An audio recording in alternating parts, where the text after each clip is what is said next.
Antes de comenzar, me gustaría hablarles de una situación hipotética. Imagínense que un médico decide no intervenir a un paciente moribundo, porque, a pesar de su capacidad profesional, indiscutible, considera que la operación que hay que llevar a cabo tiene demasiado riesgo y demasiado compromiso como para garantizar su éxito. ¿No creerían que habría que apelar a la dignidad de ese paciente moribundo que necesita la ayuda de un profesional para salvar su vida? ¿No creerían que la actitud del médico sería arrogante, sería pasiva, sería incluso despreciable? Yo, personalmente, le recordaría su juramento hipocrático y la responsabilidad que tiene de curar a esa persona. Siria, Irak, Afganistán, Costa de Marfil, Somalia son esos pacientes. Son pacientes a los que se le llama estados fallidos y que requieren una intervención de médicos profesionales y capaces de solucionar el problema en el que se ven envueltos. Requieren una operación a corazón abierto que, seamos sensatos, es arriesgada. Sí, es complicada. También puede fallar, por supuesto, pero es la única alternativa que conlleva una solución fiable para salvar miles y miles de vidas. Damas y caballeros, me presento, soy Alberto Dariano González y junto al resto de mi equipo, la Universidad de Zaragoza, le vamos a demostrar que todas las campañas militares que se están llevando a cabo hoy en día son exclusivas y meramente para salvar vidas humanas. No se engañen, no hay otro propósito. El único propósito que existe en cualquier campaña militar, ya sea Mali, Afganistán, Irak, etcétera, son para devolver la dignidad de la vida de las personas que tienen que huir, ya sea por terrorismo, por la corrupción externa de sus gobiernos o por la simple guerra. Para demostrarle que tenemos razón, basaremos nuestra postura en tres argumentos. La primera, de carácter legislativo. Les hablaremos de organismos tales como la ONU, el derecho de proteger y el principio de imparcialidad. Con esto, ¿qué queremos decir? Que aunque no queramos intervenir, estamos obligados a ello porque hemos convenios que tenemos que cumplir. Segundo argumento, un argumento de carácter económico. Este argumento abarcará dos puntos de vista. El primero, de carácter nacional y europeo. Les mostraremos que es viable sufragar cualquier tipo de campaña militar. Complicada que parezca, los datos ahí están y se los mostraremos. Tercer argumento, de carácter, tiraremos de hemeroteca, echaremos una mirada al pasado y les mostraremos que la historia está de nuestro lado. Mis compañeros les mostrarán que existen una innumerable lista de éxitos de intervenciones militares gracias a los cuales muchos estados pueden decir que hoy en día viven mejor que antes. Damas y caballeros, les recordamos que intervenir militarmente no quiere decir que sea una guerra convencional, no quiere decir que volvamos a la Segunda Guerra Mundial. Intervenir militarmente requiere muchos aspectos, desde ayuda humanitaria hasta la guerra, pasando por estabilización o pasando por imposición de la paz. Les recuerdo que ningún médico negaría a su sano juicio la posibilidad a un paciente de seguir viviendo. Les recuerdo que ningún militar dudaría en arriesgar su vida por salvar a aquellos que lo necesitan. Con todo esto, les queremos demostrar, y estamos seguros de que les convenceremos, de que una intervención militar es necesaria en los estados fallidos de origen. Estamos seguros de que al acabar este debate, cuando salgan por esa puerta, podrán decir, sin miedo a equivocarse, que sí, que es necesaria intervenir militarmente en los estados fallidos de origen para salvar las vidas de aquellos que lo necesitan. Muchas gracias.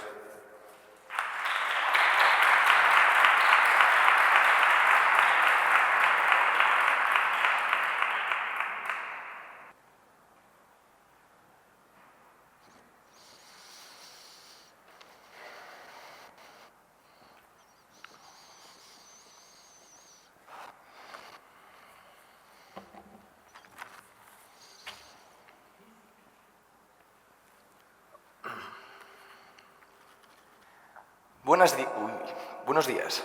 Mi nombre es Ramón, Wassam o Brahim. Nací en el año 73 y mirando atrás hacia mi infancia, recuerdo aquellas tardes en la costa iraquí de Basora, donde descubrí mi amor por la naturaleza. Decidí ir a la universidad, estudiar ciencias marinas. Y fui realmente feliz hasta el año 2003, año en el cual comenzó una guerra contra mi país. ¿Por qué motivo? ¿Cómo quieren que lo sepa? Yo no estaba pilotando uno de esos aviones que hicieron declarar la guerra a Afganistán.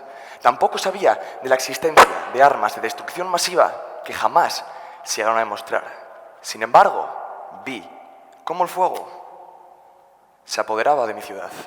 De la noche a la mañana acabé encerrado en un centro de detención clandestino estadounidense, de esos que no existen.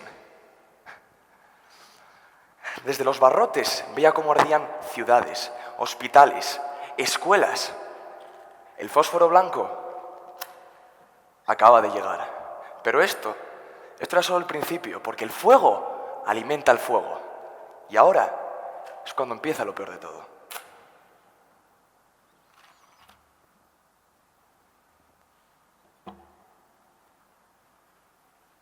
Empezaba el caldo de cultivo del ISIS. La ira, el odio recorría cada celda, los pasillos del centro de Kambuka, las imágenes de las torturas, las imágenes de los bombardeos, las torturas a las que éramos sometidos, los militares estadounidenses utilizándonos como retretes humanos. Hechos que Occidente negó hasta el año 2010 con el escándalo de Wikileaks. La ira se apoderaba de los compañeros de prisión. Gente con estudios como sin ellos, gente que no tenía nada, comenzaba a crear una aversión masiva hacia Estados Unidos y hacia Occidente. Las guerras, los bombardeos, las balas solo habían conseguido crear sentimientos de venganza y odio. Yo, sin embargo, fui afortunado. Logré escapar, cogí las maletas y huí con mi familia. Nos fuimos hacia Siria, pero el terror volvía a llegar, nos perseguía, y para escapar de una vez por todas, decidimos encaminarnos a Europa. Cruzamos Siria, luego cruzamos Turquía y nos embarcamos en la costa griega. ¡Qué sorpresa! Ver cómo esos ideales de libertad, de igualdad y de fraternidad se convertían en gases lacrimógenos y alambres de espinos. Buenos días, mi nombre es Ramón Rodríguez, querido jurado, querido público y autoridades aquí presentes, miembros de la Universidad de Zaragoza, junto a mis compañeros de la Universidad de Cantabria, Teo Hidalgo, Guillermo Hernández y Víctor Juárez, venimos a defender que la solución a la crisis de los refugiados en Europa no requiere una intervención militar. Por ello tenemos tres argumentos, tres pilares fundamentales. Un primer argumento histórico, un segundo argumento moral y un tercer argumento político. Empezando por la historia. Jamás una intervención ha conseguido estabilizar un país. No hace falta que nos vayamos muy lejos. Os hablamos de Irak, donde a día de hoy, y tras 13 años de conflicto, es una casa de locos que permite el libre albedrío del ISIS y de Al-Qaeda. Os hablamos de Afganistán, que tras 15 años de conflicto es una guerra crónica. 2015, 3.500 muertos, más de 7.000 heridos, 1 de cada 4 niños. La moral. Estamos cansados de que Occidente venda esa imagen de que solo sabemos actuar con las armas, con los bombardeos. Es necesario remodelar nuestra imagen y dejar de ser una fuente de odio en Oriente. Luego, por último, no queremos taparnos los ojos. No queremos dejar de lado a los refugiados. Por eso proponemos soluciones de democracia. Y es que nosotros, sabiendo que el fuego no apaga el fuego, es hora de que sean las palabras las que apaguen esta llama. Muchas gracias.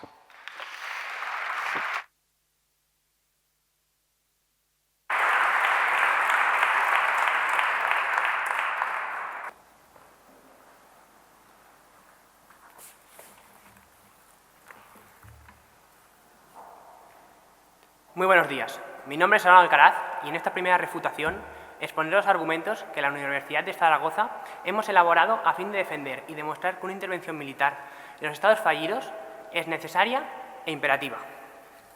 Como mi compañero les ha avanzado, hablaremos de un argumento legal, hablaremos de argumentos históricos y hablaremos de argumentos económicos. En primer lugar, para defender los derechos humanos, debemos ampararnos en la legalidad que nos caracteriza. Les expondré la responsabilidad de proteger. Le dejaré al equipo rival el documento final de la cumbre de 2005 donde viene bien redactada. El término acuñado por el Consejo General de Naciones Unidas en su resolución 1973. La responsabilidad de proteger hace depositaria a la comunidad internacional de la obligación de proteger a los ciudadanos de aquellos estados cuyos gobiernos no pueden o no quieren defender los derechos humanos de su población. Somos conscientes que en estados tales como Siria, Afganistán, Nigeria, Irak, etc., estos derechos están siendo pisoteados y violados. Les dejo aquí una noticia que redacta que En 2011, 230.000 personas habían perdido la vida en este conflicto, tan solamente en el país de Siria. Es casi el doble de la población entera de Logroño. Les hablaré también del principio de imparcialidad y neutralidad, acuñado también en las Naciones Unidas y ratificado a día de hoy por 193 países. El principio de imparcialidad nos dicta que no podemos intervenir, en una intervención no nos podemos posicionar a favor de nadie. Una no intervención militar supone posicionarse a favor del más fuerte, en este caso aquellos que tienen las armas, aquellos gobiernos corruptos, aquellos grupos armados que son causantes de la crisis de refugiados, causantes de tantas muertes. Señores, planteamos una intervención militar, sí, establecer una zona segura. ¿Por qué? Queremos que la gente deje de matarse, es fundamental. Establecemos una zona segura, desarmamos a aquella gente que está armada. Garantizamos la ayuda humanitaria, garantizamos su llegada con seguridad, garantizamos la libre circulación en esta zona segura que hemos establecido. Hay ejemplos claros como Kosovo.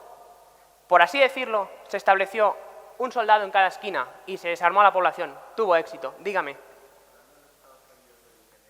¿Parte de quién se pondrían? Como ya les hemos dicho, no nos vamos a situar. No queremos incumplir el principio de imparcialidad. No podemos. No nos situaremos del lado de nadie. Queremos situarnos del lado de las personas, de los derechos humanos. Les dejo también otro ejemplo.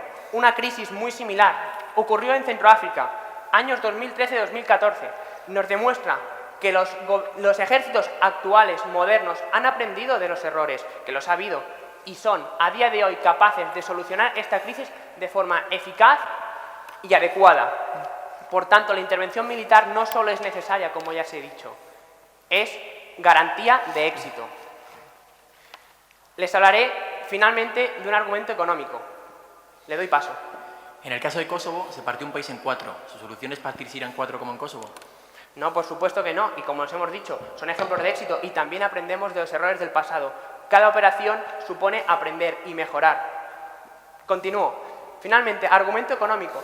Yendo a estos países, estableciendo una zona segura, asegurando que los derechos humanos se preservan, que la gente ya no muere, que no se ve obligada a huir de sus países, estamos garantizando también que tengan herramientas para su desarrollo, que puedan explotar su propia riqueza. Esto, como es obvio, les beneficia a ellos. Estamos garantizando que en su país, aquella gente que no tiene que huir porque les garantizamos seguridad, explota su riqueza, crece como país y además les beneficia. Tanto a ellos, sí, crecen, como a nosotros. Establecemos relaciones de comercio internacional, que son un arma muy poderosa. Nos benefician a nosotros y les benefician a ellos. Una intervención militar es siempre beneficiosa. Entonces, si alguno de ustedes pensase, una intervención militar no es rentable, no es así. Una vida humana no tiene precio, pero es que además esta intervención nos beneficia. Decir que la fuerza es a veces necesaria no es una llamada al cinismo. Es reconocer la historia, las imperfecciones del hombre y los límites de la razón. No lo digo yo, lo dice el hombre más poderoso del planeta y Premio Nobel de la Paz en 2009, Barack Obama. Creo que ha quedado muy claro. Muchísimas gracias.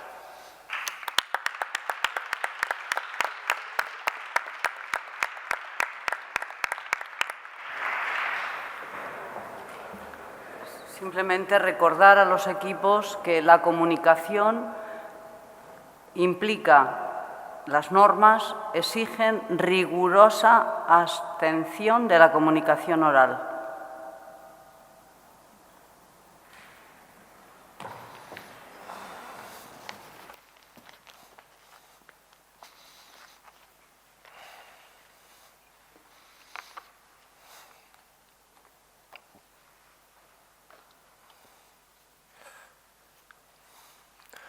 Muy buenas a todos, querido público asistente.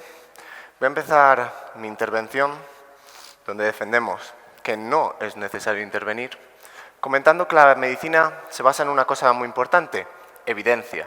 Evidencia que me gustaría que el equipo contrario nos demostrase. Nos han hablado de la responsabilidad de proteger. La responsabilidad de proteger, es cierto. La ONU preparó en 2005 este artículo. ¿Qué necesitamos para tener responsabilidad de proteger? El apoyo y la aprobación del Consejo de Seguridad de la ONU. Nos han hablado de Barack Obama. Barack Obama, un señor que en su discurso del Premio Nobel de la Paz, lo primero que dijo es que no debíamos intervenir en ningún país sin el expreso apoyo del Consejo de Seguridad de las Naciones Unidas. Ahora que empiezo mi intervención, me gustaría decirles que lo que les vamos a proponer son soluciones, porque obviamente no venimos aquí a decir que no se puede intervenir y ya está, sino a decir que se puede intervenir de muchísimas formas que no son necesariamente militares. Les dejo unos boletines que no hace falta que se lean porque lo vamos a debatir aquí y le doy paso a su pregunta. ¿Es usted consciente que el Consejo de Seguridad de la ONU ha prorrogado el mandato de la misión de la OTAN en Afganistán hasta el 17 de marzo de 2017? En Afganistán hasta... sí, por supuesto. Soy consciente. La OTAN está en misión de paz en Afganistán y lo que vamos a hacer en Afganistán es irnos después de 14 años de guerra, donde en 2014 han aumentado las víctimas civiles en un 22%. Agradezco mucho que me haga esa pregunta. Y les dejamos ahora en 2015 con el peor registro de víctimas civiles, como les he comentado ya mi compañero, una de cada 4 son niños, 7.500 civiles y al borde de abandonarles. Se ha prorrogado porque están al borde de una guerra civil, porque no hacen más que presionar al actual gobierno y amenazarles con una guerra civil. Voy a continuar con mi intervención. Nos han hablado de Centroáfrica. Les voy a hablar de una intervención muy reciente, porque muchos lo mismo no conocen Centroáfrica. Me gustaría que nos lo expusiesen. Les voy a hablar de algo muy reciente, algo aprobado por la ONU. La intervención en Libia, hace 2 días, contra el régimen de Gaddafi. Dice el artículo: más vale tarde que nunca. La ONU advierte de la expansión del Estado Islámico en Libia, que hemos conseguido desestabilizar un país y crear un caldo de cultivo ideal para ese grupo terrorista que ya se extiende por Siria, por muchas partes de África y por Irak. El Estado Islámico se está aprovechando del vacío en la política y la seguridad en Libia para extender su influencia en el oeste, este y sur del país. Representante especial del secretario general de la ONU sobre Libia. Ahí lo tienen. Y les quiero decir otra cosa. Estados Unidos, los militares van a proteger, por supuesto, y no lo dudo que esa sea su intención, pero ¿será la de los políticos la misma? ¿Será la de las bombas la misma? Más de 1.000 civiles se estima que han sido muertos en 18 meses de coalición de ataques aéreos. Está recogido por Estados Unidos, por su Centro de Estudio de la Guerra, y le concedo su pregunta. Disculpe que vuelva a la introducción, pero ¿cómo pueden defender la felicidad en un país que antes de la intervención militar de 2003 tenía un dictador, Saddam Hussein, que llevó a operaciones como Al-Safal, que se saldó con el asesinato de 180.000 militares civiles? Vale, creo que me habla de Irak y por supuesto me han dicho que quieren legalidad, que quieren legitimidad, ¿no? Esa intervención, siento decirle, que no fue aprobada por la ONU. No sé qué legitimidad tiene y no sé qué estructura tiene Irak ahora que todo el norte del país está invadido por un grupo terrorista. No sé si estaba mejor antes o ahora, pero desde luego las armas no son la solución. Lo mismo, algunas de las propuestas que me gustaría exponerle lo eran, la diplomacia. Ahora mismo llevamos 20 días de tregua en Siria, 20 días. Putin, un señor como Putin, que se puede asemejar a los Estados Unidos, ha decidido retirar sus tropas. Ha decidido retirar sus tropas porque se ha dado cuenta de que no son necesarias. Por favor, señoras y señores, voy a exponerles en nuestras soluciones. Continuará mi compañero porque les he estado refutando sus argumentos y no se lo he podido dar. Ofrecemos soluciones, no vendemos aire, son garantistas y reales. Ayuda humanitaria, tanto en los hospitales que se bombardean con nuestras intervenciones de Médicos Sin Fronteras, sin ir más lejos, que todos los conocen, como cadenas de custodia para el petróleo. Esa economía de la que tanto hablan la podemos cortar de raíz sin ningún tipo de problema. Controles de fronteras, controles del mercado negro, tanto de armas como de arte, incluso algunas veces de tráfico de órganos, ya que hablamos de medicina.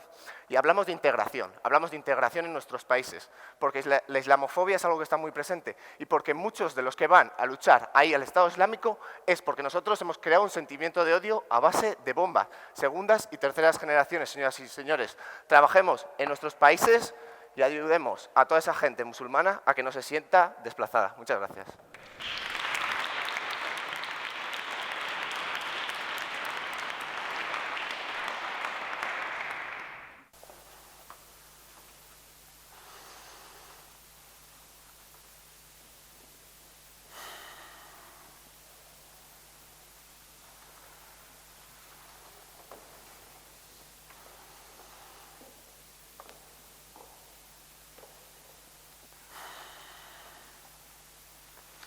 Buenas tardes, mi nombre es Joaquín Flores, Y de parte del equipo de Zaragoza le damos las gracias.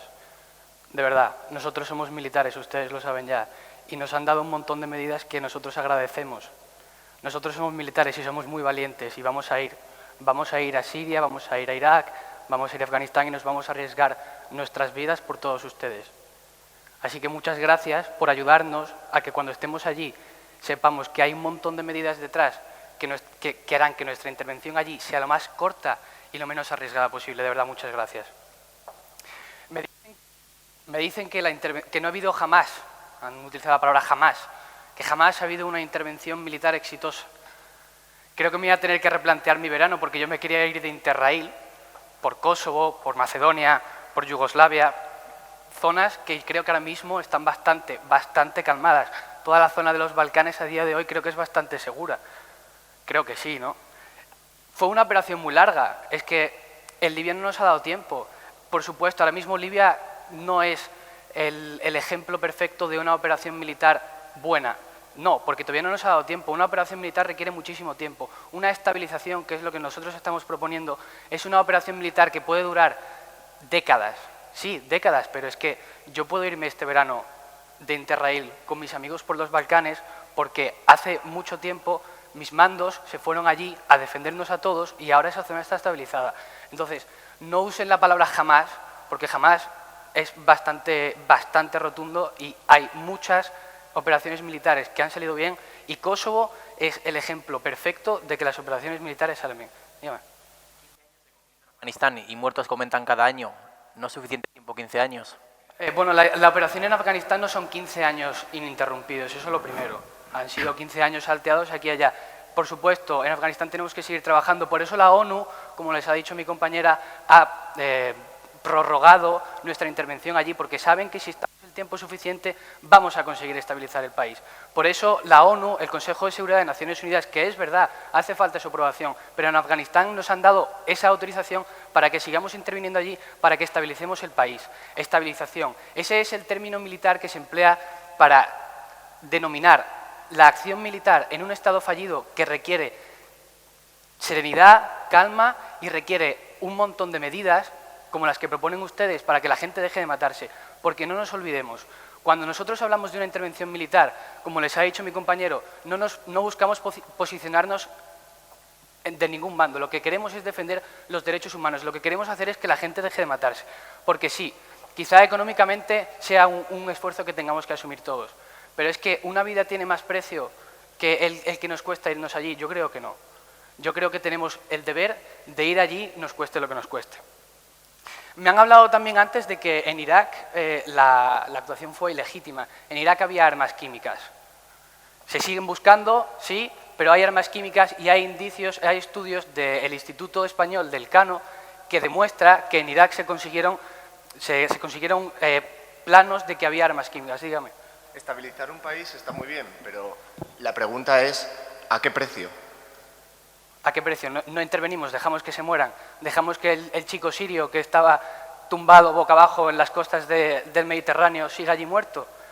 Es que el precio que estamos asumiendo de no intervenir son todos estos refugiados, todos estos millones de refugiados que vienen a nuestros países y todas las muertes que allí se están dando. Ese es el precio de no intervenir. Me han hablado de Putin también. Mírenles, esta mañana me ha dado por leer el periódico y he encontrado una noticia que decía que el grupo turco TAK en sirio significa halcones sirios, ¿vale? El grupo turco TAK ha reivindicado el atentado de hace unos días de Ankara. ¿Por qué? Porque Putin se ha ido. Ya no hay absolutamente nadie que les controle, ya pueden vagar libremente por donde quieran. Y les voy a hablar últimamente de un concepto también puramente militar que es la frontera avanzada. Todos sabemos lo que es una frontera, la frontera es aquello que delimita los países. Bueno, la frontera avanzada es un concepto bastante intuitivo, pues avanzamos la frontera, ¿no? La expandimos. Nosotros militares lo que hacemos es irnos a países lejanos, muy lejanos, para que los conflictos que nos pueden atacar a nosotros sean solucionados allí, para que no haya absolutamente nadie que llene una furgoneta de explosivos y venga al Parlamento de Logroño, vaya a la universidad vuestra y os ponga una bomba y nos mate a todos. Nosotros estamos dispuestos a dar la vida por ustedes Así que, por favor, déjennos intervenir militarmente. Muchas gracias.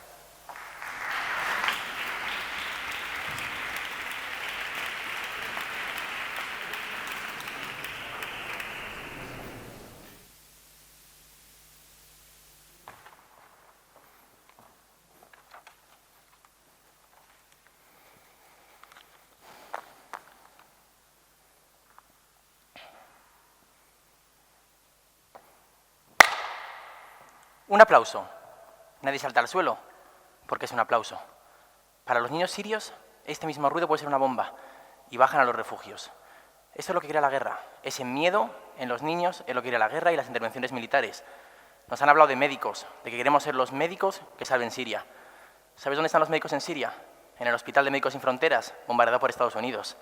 En los hospitales que bombardea Rusia, en Irak. Ahí están los médicos en Siria, en los sitios donde nosotros dejamos caer las bombas. Nos han hablado de medicina, les hablamos de la evidencia, les hemos hablado de historia, nos han hablado de Saddam Hussein, de lo tirano que fue Saddam Hussein, y les doy la razón, fue un tirano. ¿Pero de dónde viene Saddam Hussein? De una intervención militar. Saddam Hussein fue colocado por una intervención militar en un país en el que quiso intervenir Estados Unidos, como quiso intervenir en Afganistán, como quiso intervenir en Irak, países que a día de hoy siguen igual que como estaban antes. Además, les hemos dicho que las cosas no es que sigan iguales, que además empeoran. Afganistán estaba mal en el año 2014, como han expuesto mis compañeros, pero es que en el año 2015 aún está peor. La ONU quería revisar la situación, quería mejorar para que las cosas fueran a mejor. Un año más tarde, el año más sangriento de la historia de Afganistán. Las cosas no se pueden reevaluar. Las intervenciones militares no son eficaces, porque no funcionan. Nos han entregado un artículo que dice que como se ha ido Putin, ahora es más fácil atentar. Lo siento, pero el atentado fue el domingo, antes de que se fuera Putin de la zona. Por lo que lea el artículo entero antes de entregárnoslo. Adelante. Cuando habla usted de que bombardean hospitales, ¿no cree que si vamos allí y defendemos esos hospitales estaríamos dando protección a sus médicos de Médicos Sin Frontera? Lo que estoy diciendo es que los que bombardean hospitales son los mismos que quieren intervenir. Señores, están haciendo estas cosas. Además, ustedes han hablado de atentados, que tenemos que ir a evitar los atentados para que no nos pongan bombas. Tienen toda la razón del mundo. Eso sí, ¿quién puso las bombas en París? Europeos. Lo pusieron franceses, los pusieron belgas. Eran segundas generaciones que nacidas en Europa, gracias a la islamofobia que estamos creando. Porque ¿sabéis cómo dice hola Occidente en Siria? Con balas y bombas, y no con diplomacia. Adelante. ¿Es usted consciente que, según El Mundo, periódico de ayer, Putin dice que va a volver a desplegar aviones en Siria en cuestión de horas? De momento es lo que dice El Mundo. También sabemos que Putin se ha ido. Sabemos que Siria lleva 20 días en tregua, que la democracia funciona, que durante 20 días los niños pueden dormir porque no escuchan aplausos o bombas por las noches, porque están tranquilos. Nos han hablado de derechos humanos, nos han hablado de la ONU. Y es que no nos fiamos de la ONU, porque no nos lo han demostrado. Les voy a enseñar un mapa, el protocolo facultativo de la ONU para acabar con las penas crueles, con los tratos inhumanos. En verde, los países que lo firman. En gris, los que no muestran interés. Estados Unidos, Rusia, muchos países que están en la ONU no tienen interés por los derechos humanos, no firman un protocolo para acabar con la tortura. Mismos países, cuando han intervenido en Afganistán, crearon lo que yo llamaría la mayor vergüenza de la historia de Occidente. Crearon Guantánamo.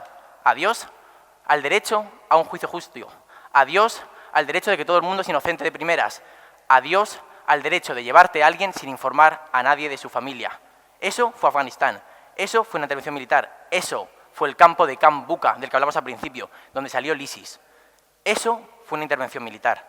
Las intervenciones militares fueron lo que han conseguido que Afganistán pasara de ser un país donde las mujeres podían ir libres por las calles sin velo, a día de hoy burkas, a día de hoy el ISIS con lapidaciones. Eso fue una intervención militar. Señores, no se engañen. Les hemos hablado de historia.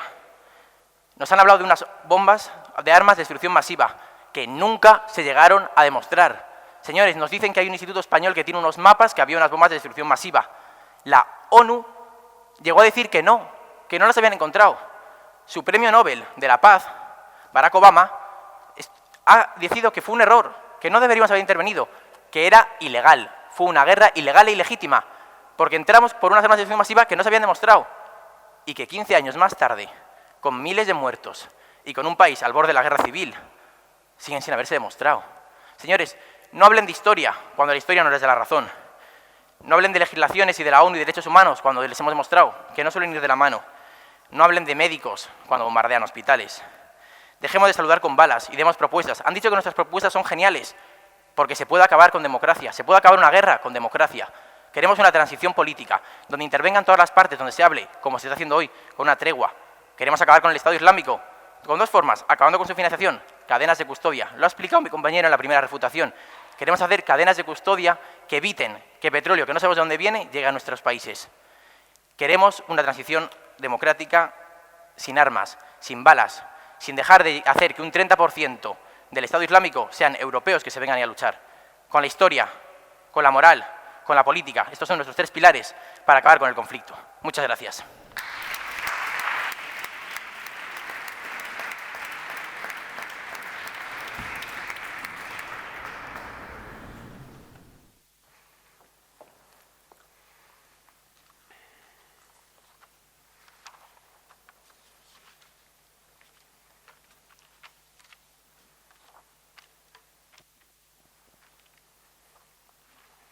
Estimado jurado, querido público, compañeros de la Universidad de Zaragoza.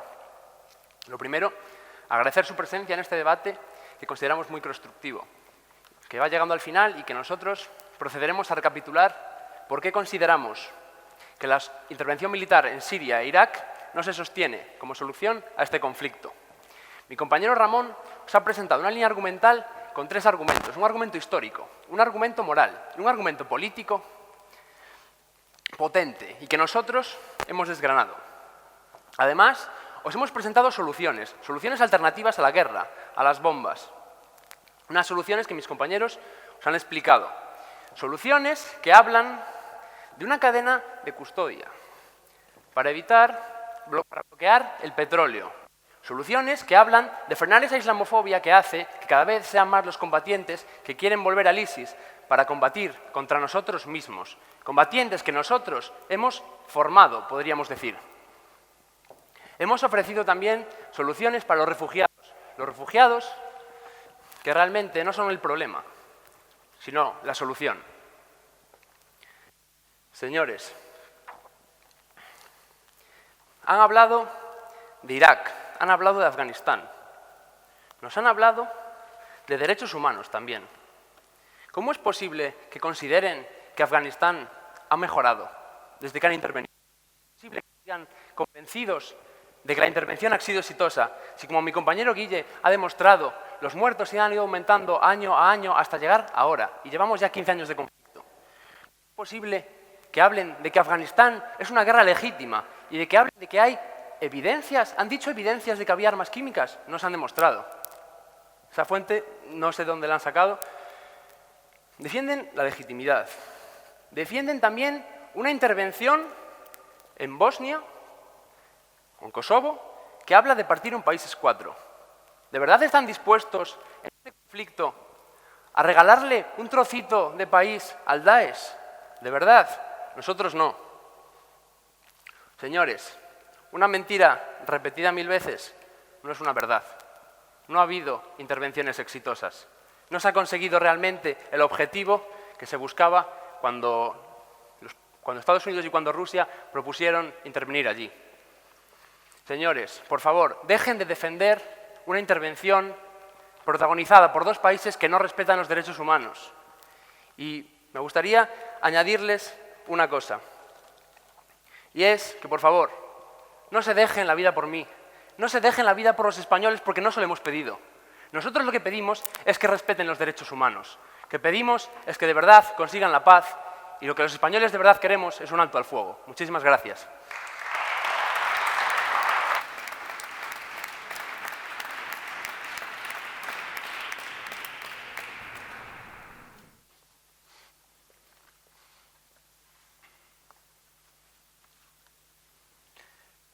Si tuviéramos que definir la línea argumental del equipo de la Universidad de Zaragoza en una sola frase, podría ser perfectamente que la paz no es la ausencia de conflicto, sino el arte de manejarlo adecuadamente.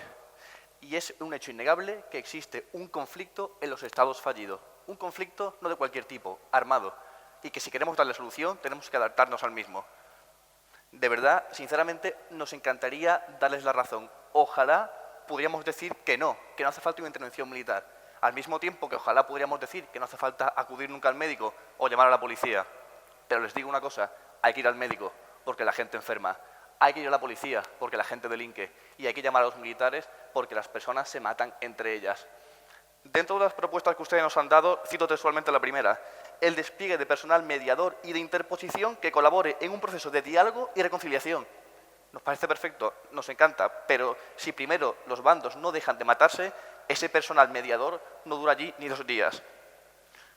Querido público, estimado jurado, desde la Universidad de Zaragoza creemos que hemos dado argumentos que justifican de una forma sobrevalorada la intervención militar en cualquier Estado fallido. Con su permiso, lo resumimos. El primero, argumento legislativo. Disculpen, argumento legislativo. Tenemos la responsabilidad de proteger. Está firmado. No podemos evadir la responsabilidad de proteger a aquellos que lo necesitan. Y por otro lado, el principio de imparcialidad, que garantizamos que se cumpliría. Segundo argumento, argumento económico. Hemos demostrado que hoy en día, aunque sea difícil, se puede sufragar una campaña militar y no estaríamos cuestionando la economía ni de España ni de Europa. Al mismo tiempo que, si intervenimos militarmente, fomentaríamos y potenciaríamos la economía de aquellos estados que necesitan un empujoncito para parecerse un poco a nosotros. Tercer argumento, argumento histórico. Por mucho que quieran decir lo contrario, la historia está de nuestro lado. República Centroafricana o los estados que formaban la antigua Yugoslavia pueden presumir de cierta, no total, pero cierta estabilidad de la que antes no disfrutaban. Por último, me gustaría decirles, ¿se acuerdan del médico que les he hablado antes? Yo, si fuera ese médico, intervendría. No sé cómo saldrá, pero sí sé que estoy preparado para ello. Yo, si fuera ese médico, me dejaría la piel en ese paciente. ¿Que acaba falleciendo? No pasa nada, al menos lo he intentado. Lo que es seguro es una cosa: si no intervengo, es seguro que muere. Sabemos que es una decisión amarga, sabemos que la violencia nunca es bien recibida y sabemos que sus medidas son mucho más llamativas, pero insistimos que si primero no dejan de matarse, todo esto, con lo que insisto, estamos de acuerdo, no vale para nada. Para finalizar, me gustaría decir que, como viene grabado en la escalera del cañón de la Academia General Militar, si vis pacem, para bellum. Si quieren paz, prepárense para la guerra. Muchas gracias.